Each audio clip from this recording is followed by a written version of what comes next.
लेकिन अगली खबर जरा ध्यान से देखिएगा, चिंताजनक, परेशान करने वाली और यह समझने वाली है कि आखिर कब तक दुनिया के बाकी मुल्क खामोश बैठे रहेंगे। झांसी से अब आपको लेकर चलते हैं ढाका और वहां बांग्लादेश की बीफ वाली फाइल दिखाते हैं।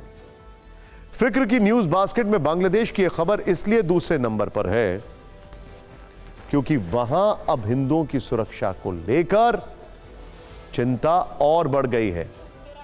वहां इसके अलावा खुलेआम बीफ के नाम पर एंटी इंडिया एजेंडा भी चलाया जा रहा है। सबसे पहले आपको दिखाते हैं वो नारे जो ढाका में कट्टरपंथियों ने लगाए। इन नारों में कट्टरता वाली सोच साफ दिखाई देती है। ढाका में बीच सड़क पर कट्टरपंथियों ने पहला नारा लगाया, गाय किसी की माता नहीं, मांस खाने से कोई भय नहीं। दूसरा नारा लगाया, बीफ मुक्त रेस्टोरेंट, भारत और हिंदुत्व के एजेंट। और अंत में नारा लगाया, होटलों में गौमांस रखो वरना शटर डाउन समझो।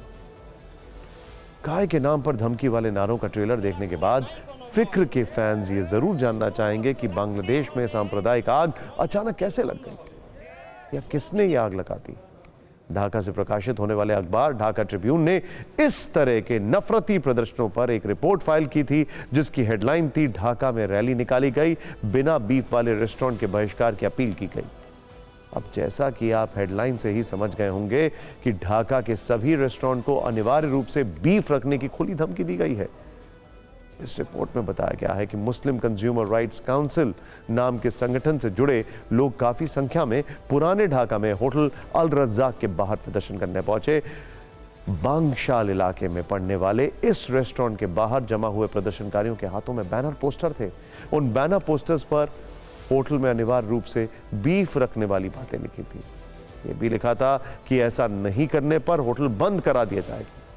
प्रदर्शनकारी यहां भारत और हिंदू विरोधी नारे लगा रहे थे और होटलों में बीफ ना रखने वाले कई मालिकों को भारत का एजेंट बताकर एंटी इंडिया एजेंडा चला रहे थे।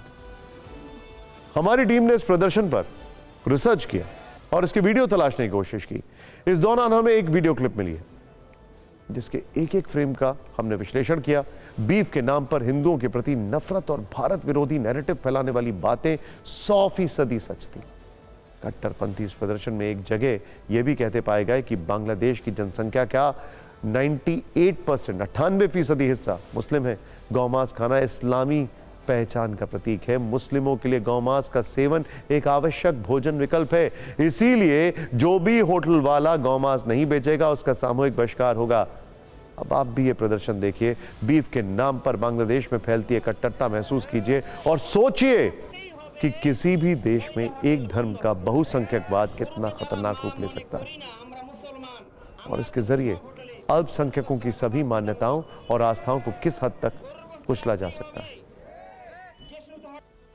देखिए, ये एक बहुत स्ट्रॉन्ग मैसेजिंग है। ये जो शख्स आपको टीवी पर दिखाई दे रहे हैं, कौन है? Nobel peace prize winner Mohammad Yunus. Caretaker government के कर्ता धर्ता यही है ना वहां पर अभी। और इनसे मुलाकात की हमारे फॉरेन सेक्रेटरी मिस्त्री साहब ने अभी इसी हफ्ते। उसके बाद यह घटनाक्रम हुआ है। यानी ये एक कोशिश है, एक साजिश है और अफसोस कि यह खामोश है। बांग्लादेश में कट्टरपंथी अगर यह कहें कि गाय को वो माता नहीं मानते, गाय को वो काटकर खाने की इच्छा रखते हैं और वो ऐसा इसलिए करना चाहते हैं क्योंकि वहां मुसलमानों की संख्या ज्यादा है, तो फिर समझ लीजिए कि बांग्लादेश के हिंदू जो अपनी आस्था के तहत गाय को पूजते हैं, गाय को माता मानते हैं, किस तरह डर के माहौल में जी रहे होंगे। वैसे यहां एक बात और गौर करने वाली है।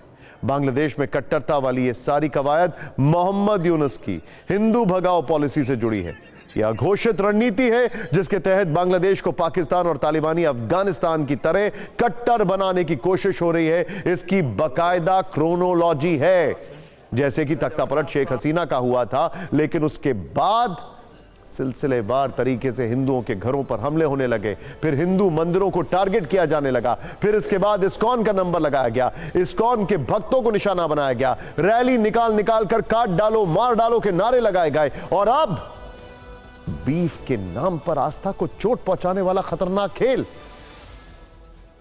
आप भी आसानी से समझ सकते हैं कि मोहम्मद यूनुस शांति दूत होते हुए भी जब ऐसी कट्टरता पर खामोश हो, उल्टे हिंदुओं से ही हर घटना पर सबूत मांगते हो, तो ऐसे कृत्यों में उनकी कितनी मौन स्वीकृति है, कैसे वो ड्रामा करने में माहिर है। हो सकता है कि कुछ दिन बाद वो ढाका की गलियों में पहुंच जाएं, बीफ ना रखने वाले रेस्टोरेंट मालिकों से मिले और उनसे ही कह बैठे कि पहले सबूत दिखाओ कि ऐसे प्रदर्शन हुए थे, फिर कार्रवाई पर विचार करें।